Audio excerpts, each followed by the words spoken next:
성완종 리스트로 전국이 연일 시끄러운 가운데 어제 4.29 재보궐선거가 치러졌습니다. 민심은 여당의 손을 들어줬는데요. 그 이후 정치권에서는 후폭풍이 만만치 않을 것으로 예상됩니다. 여당은 웃고 있고 야당 쪽에서는 발등에 불이 떨어졌습니다. 현재 상황 정치부 박민호 기자와 함께 짚어보겠습니다.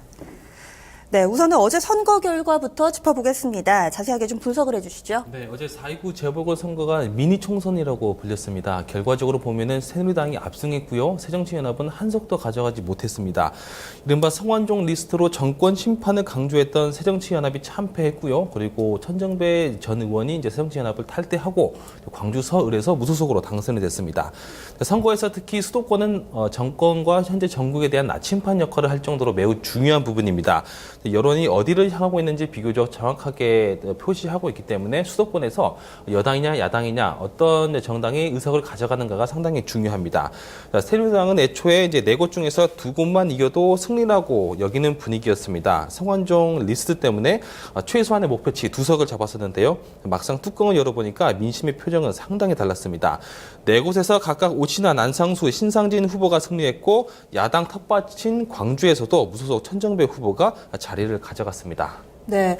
이 당초 예상 같은 경우는 몇몇 지역에서는 박빙을 이룰 것이다라는 전망이 있었는데 막상 뚜껑을 열고 보니까 상당히 좀 싱거운 결과였다라고 볼 수 있을 것 같은데요. 이렇게 되면서 새누리당 의석이 160석이 됐죠. 그럼 네. 정권의 주도권을 확실히 잡았다. 이렇게 봐도 되겠네요. 네, 그렇습니다. 결과가 예상했던 거하고는 좀 심각하게 끝났다는 말이 맞고요. 157석에서 이제 3석을 더 가져갔으니까 160석 정도 이렇게 확보가 됐습니다.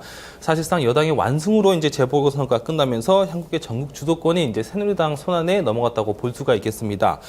일단 야당의 전통적 지지 기반인 광주, 서구, 을을 제외하고 수도권을 모두 새누리당이 싹쓸이를 했고요. 성완종 리스트 전국이 이번 선거 전후로 해서 상당히 전환점을 맞을 것으로 판단이 됩니다. 기존의 정부와 여당이 성완종 리스트에 방어를 하던 입장에서 오히려 이제 공격을 할 수 있는 그런 구도가 될 가능성이 많아 보이고요. 새정치연합은 이제 특별법을 통해서 특별 검사 요구를 할 수 있는 그런 명분이 조금 약해졌다고 판단이 됩니다. 그리고 재보선 결과를 바탕으로 야당의 주장을 무력화시킬 수 있는 가능성이 좀 더 커질 것으로 보이는데요.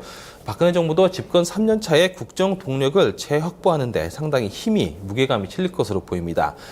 아울러서 문재인 대표를 중심으로 해서 지금 운영되고 있는 새누리당 새정치민주연합 같은 경우는 여당을 견제하기는커녕 오히려 당내에서 파벌 갈등이 더욱 커지면서 혼란스러운 국면을 맞을 것으로 판단이 됩니다. 아무래도 문재인 새정치연합 대표 같은 경우는 책임을 피하기는 힘들 것 같은데요. 오늘 즉각적으로 좀 입장을 밝히고 나섰죠. 네. 상당한 위기의식이 느껴지는 것 같아요. 네, 그 문재인 대표가 대표로 취임하게 된 지 약 한 80일 정도 이렇게 좀 넘은 것으로 보이는데요.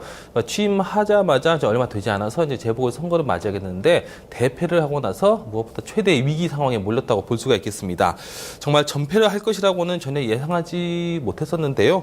무엇보다 호남 민심의 향배를 살펴볼 수 있는 광주 서울 부분의 이제 투표 결과만 분석해 본다면은 과연 민심이 새누리당을 지지했던 것인지 아니면 새정치연합이 싫어서 이제 반대를 했던 것인지 뚜렷하게 알 수 있을 것으로 보입니다.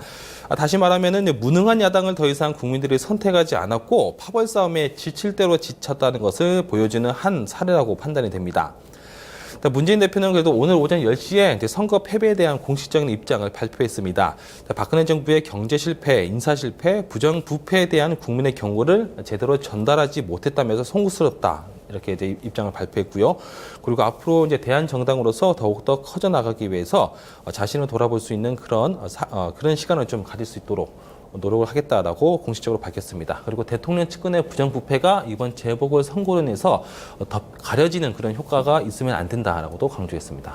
송구스럽긴 한데 앞으로 좀 어떻게 하겠다 뚜렷한 또 대책은 나오지 않은 것 같아요. 네, 그리고 이번 선거에서 또 그만큼 관심이 모아졌던 인물이 또 있었죠. 바로 네. 정동영 후보였는데요. 이번에 보궐선거를 토대로 해서 다시금 정치권에 발을 들이는 디딤돌로 삼을 것 같아 보였는데 뭐 아니면 도였는데 이번에 패배하게 돼서 정치 생명에 타격을 입을 것으로 보이는데요. 네, 그렇습니다. 서울 관악을 지역에 이제 후보로 나왔었죠. 국민 모임에 소속돼서 지금 정동영 후보가 몇 달 전에 이제 새정치연합을 탈당하고 나서도 이제 상당히 논란이 좀 많았고요. 국민 모임 안에서도 이제 여러 차례 좀 고사하면서 서울 관악을에 이제 후보로 나오냐 마느냐 고민이 많았는데 마침내 이제 결국에 서울 관악을에 이제 후보로 나오면서 정계 진출을 노렸지만은 안타깝게도 실패를 했습니다.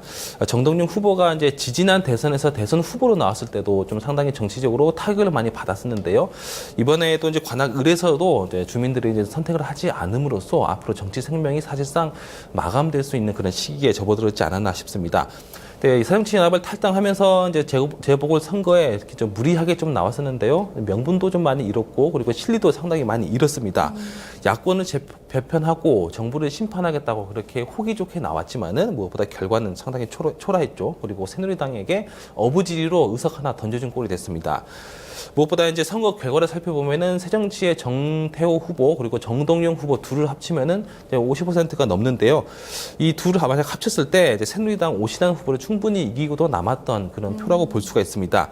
결국에 27년 만에 새정치연합의 텃밭을 이제 새누리당에게 27년 만에 결국엔 돌려주게 된 그런 꼴이 돼버려서 야권 분열말 초래하게 됐다라고 하는 그런 비판이 쏟아지고 있습니다. 앞으로 정 후보와 그리고 국민모임 그리고 국민모임 주변에 있는 이제 진보 세력들 간의 야권 분열이 점차 더 가열화될 것으로 보이고요. 입지가 더욱더 좁아질 것으로 보입니다. 그리고 다음 총선 때도 만약에 이런 현상이 또 발생할 가능성도 충분히 있는데요. 이럴 경우에 또 새누리당이 또 거저먹을 수 있는 그런 또 자리가 생길 가능성도 충분히 있다는 것도 하나로 증명해 줄 수 있는 그런 사례가 되지 않았나 싶습니다.